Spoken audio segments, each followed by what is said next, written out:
Ang mapagpalang pagbati mga boss idol. Kamusta po kayong lahat dyan? Lalo din sa mga OFW natin dyan ng mga bagong bayani. Bago tayong marites, nakita lang ito ngayon halos. Kaya parang gusto ko lang i-share sa inyo, no? At ito si dating 2004 Miss Earth, si Priscilla Meireles. Bali, ano to asawa to ng idol natin si Jan Estrada. So, Estrada na rin siya kasi alam ko kasal sila no? At nag-ano siya nag-live siya patungkol na nag-alsa abalutan siya, alsa balutan, parang ganun. Pumunta siya sa dati niyang bansa, Brasiliana pala to, no? Kaya pala napakaganda tsaka perfect yung katawan. And then, hindi naman to magiging Miss Earth kung hindi talagang qualified, di ba? Sa height, sa skin, sa mukha, sa katawan. Siyempre, brainy rin yan, no? Pero ganun pa man, matinik talaga tong si Idol Jan Estrada natin, no? Talagang halos lahat ng napapangasawa niya talagang magaganda, no? Pero hindi naman natin hindi naman natin pinatototohanan o pinasisinungalingan na kung ano man yung nangyayari sa buhay nila, mag-asawa, may katotohanan agad pagka nag-live ng ganito yung asawa niya. No? Alam mo, may konting tampuhan lang, di ba? Away mag-asawa, natural lang yon. At nagbakasyon. So baka bigyan lang ng iba ng tao yung kahulugan na to. No? Pero halina tapanoorin natin para malaman natin kung ano nga ba yung totoo. Kasi itong live na to, mismo nang galing to kay Priscilla Meireles Estrada. At ito nga ang mga revelasyon niya na mga sinabi dito, no?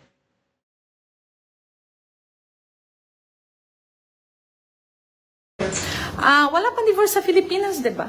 Paano tayo? Joke. So anyway, that konti respect lang, di ba? Hindi ko talaga kaya yung mga tao na wala respect kahit kay kanino. Sometimes it's better for you to take yourself out of the situation so that you can think clearly, so that you can do the things that you need to do with a clear mind and heart. John Estrada iniwan na ng kanya.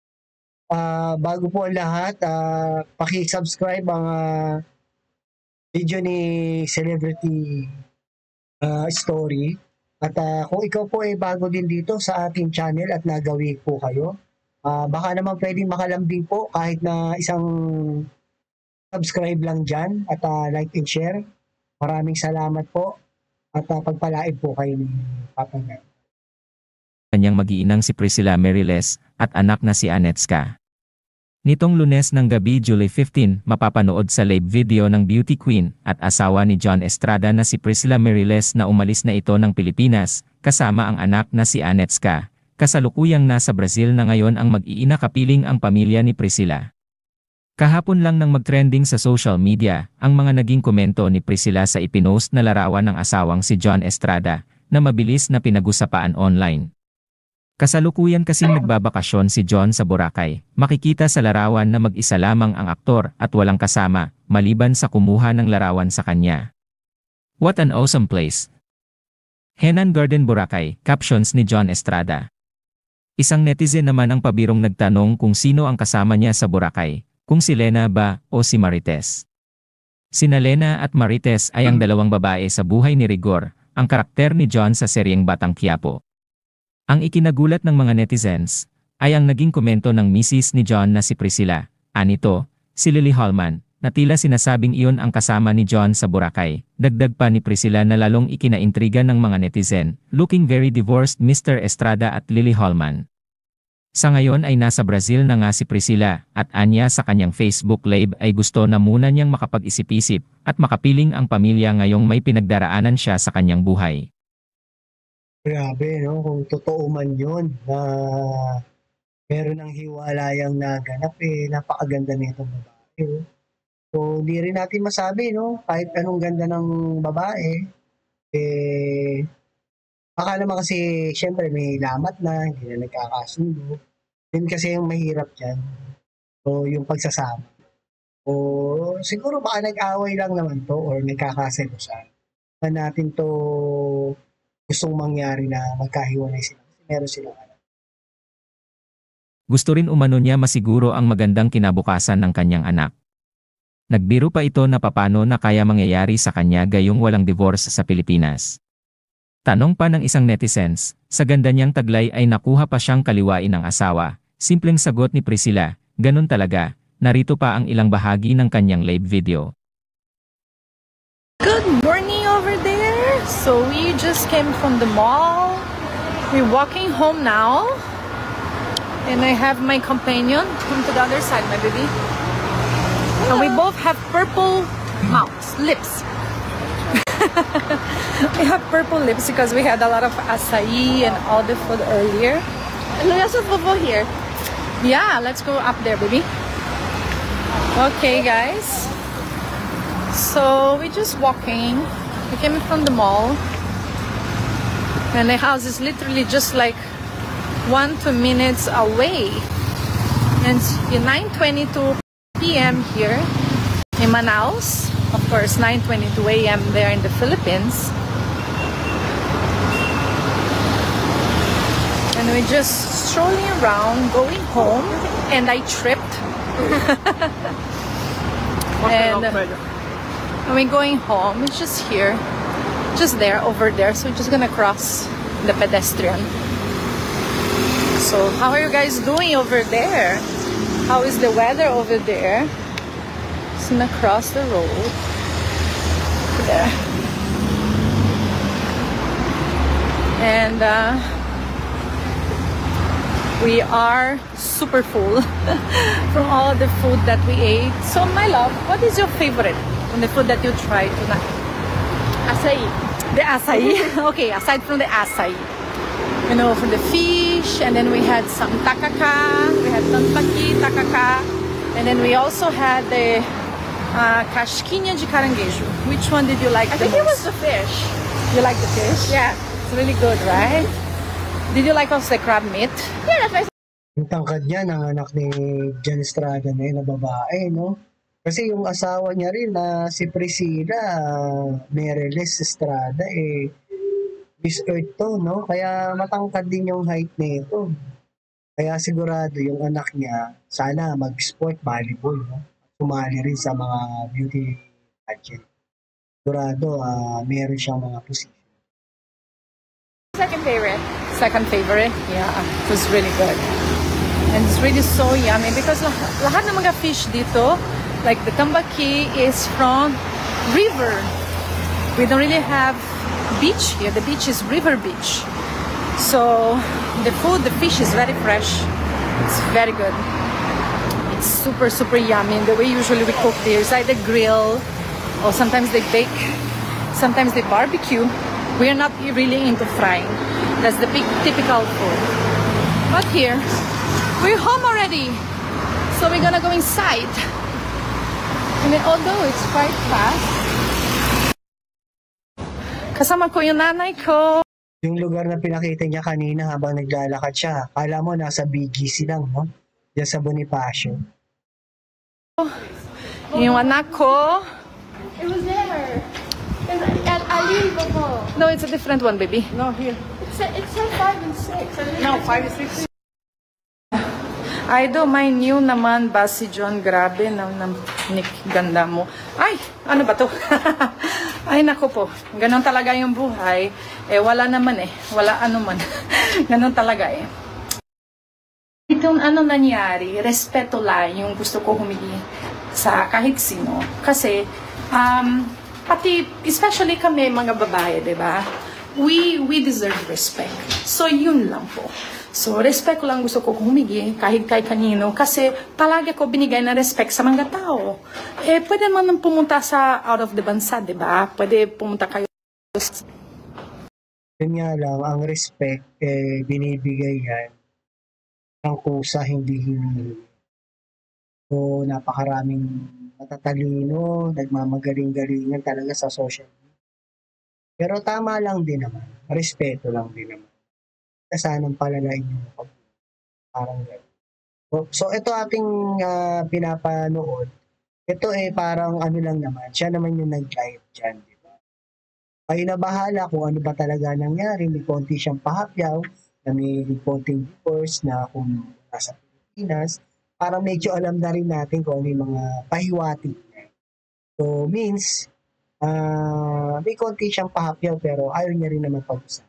So, respect na lang natin, huwag nang palalain yung pag-uusap dun sa comment, no? Sa mga platform. Hello! Back ba ako? Ano nangyari? Ay! Napuputo ka, madam. Oo, sorry kasi yung internet. Sabi, ganda ng mukha, no? Kala mo, ganun pa rin. Tsaka malaking tanda ni Jan Estrada dito. Bata pa to eh. At si Jan Estrada naman parang hindi rin naman tumatanda. Kaya habang tumatanda pa nga siya, lalo pa siya malakas yung dating. Kaya hindi mo rin masisi to si Jan Estrada na tunay na lalaki din kasi. Pero hindi naman natin alam kung ano pa naman. Kaya nagkagalit lang yan o nagkatampo. Ito lang, panoorin lang natin itong live ni Priscilla. Net connection siguro medyo hindi maganda.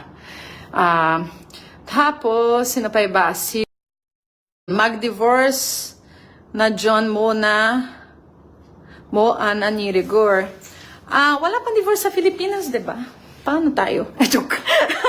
So anyways, joke lang guys. Anyways, basta yung gusto ko sabihin, yung naputol ako is that konti respect lang, di ba? That's not much to ask, just respect. Konti lang di ba? I think that's madali. Just to respect people, I think it's a must. We need to respect each other, we need to respect people. Hindi ko talaga kaya yung mga tao na wala respect kahit kay kanino.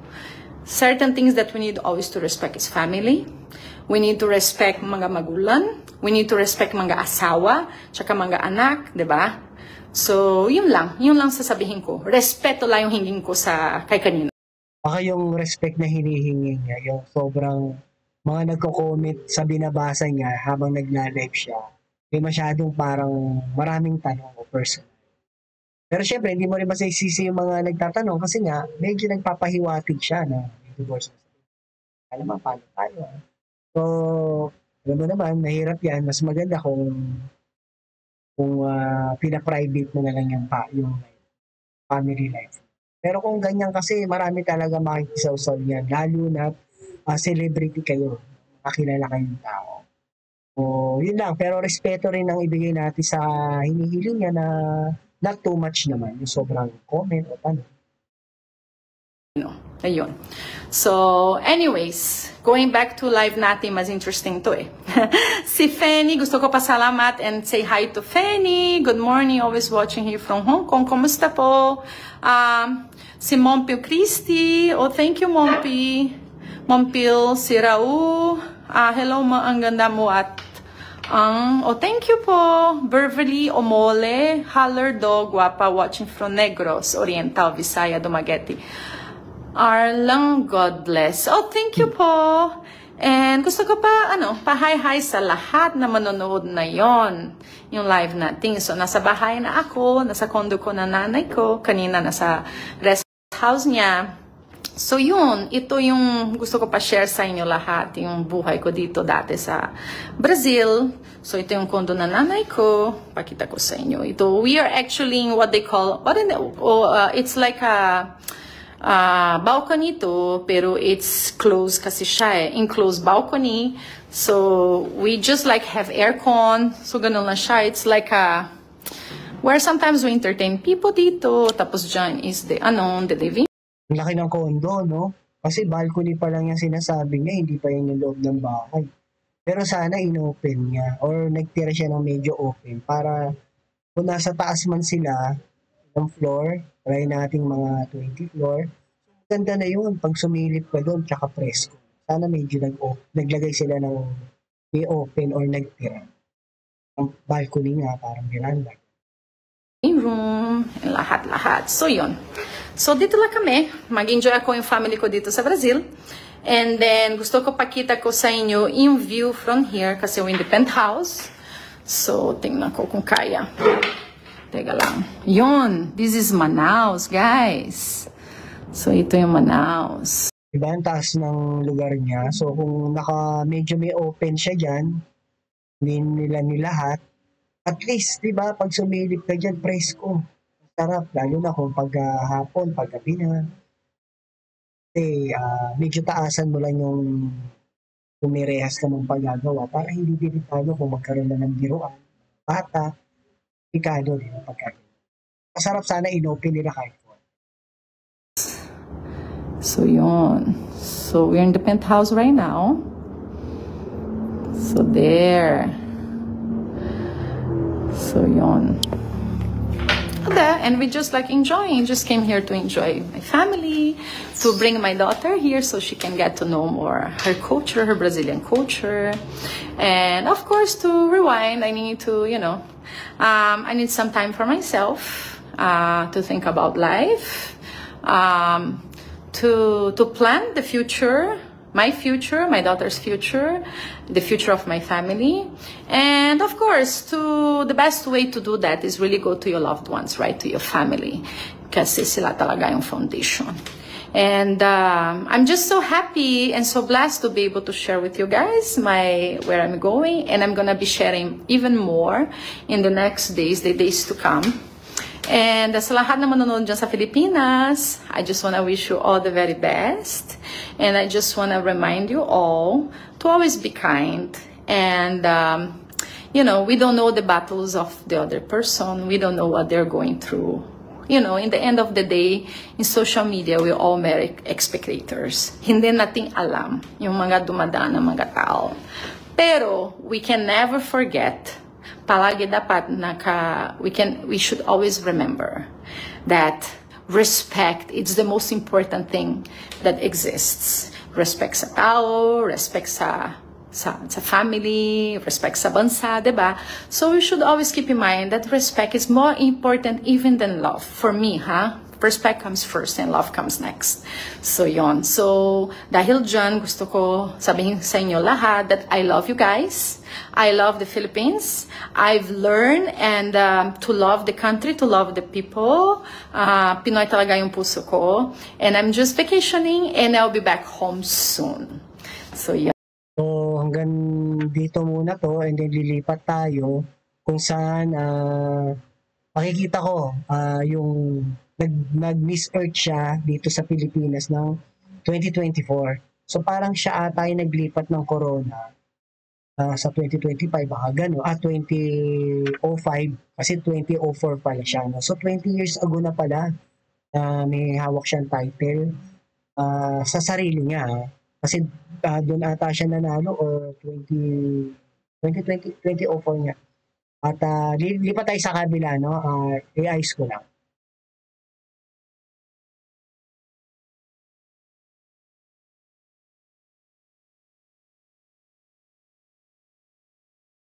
Ayan. Ladies and gentlemen, Miss Earth 2004, Priscilla Moraes of Brazil.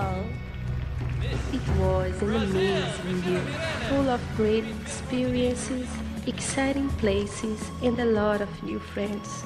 It was a year when I gained wisdom and embraced humanity. It seems like it's a dream. It feels like it happened only yesterday. But all the lessons I learned and all the kindness I felt make this year truly unforgettable. My heart may be crying now, but they are happy tears because life is made of stages. And as I move on, I shall bring with me every warm smile, every love stare, and every kind word you all gave to me. I shall live carrying my love for everyone who conquered my heart. I shall walk on with a serene soul and the confidence that I give the best of me. My mission to preserve and take care of the earth shall remain alive all my life, and it will come with other titles, like a daughter, a future doctor, a future wife and mother, a conscientious citizen, and a human being who loves nature. To Curacao Productions, to my family and friends, and to God, my gratitude forever. To the new Miss Earth, May you reign with humility, strength, brilliance, and lots of luck. And I wish you would make this experience unforgettable for everybody. To all Filipinos, mahal ko kayo. Muito obrigada a todos, and God Dito ata ginawa yan noong 2004 at kaya siya naglakad. Winning na siya. Winning na siya ng Miss Earth. So, ayun, congrats sa'yo nung dati yan, yung mga panahon yan. Tagal na rin, no? 20 years ago na rin, no? So, ayun lang po, madang netizen at mga boss idol dyan at mga OFW natin dyan, mga bagong bayani, mga heroes. Palaging sinasabi ni Tio Paeng, life is short, be happy, and world peace. Enjoy lang po, no? God bless you po at maraming salamat po sa mga nag-subscribes.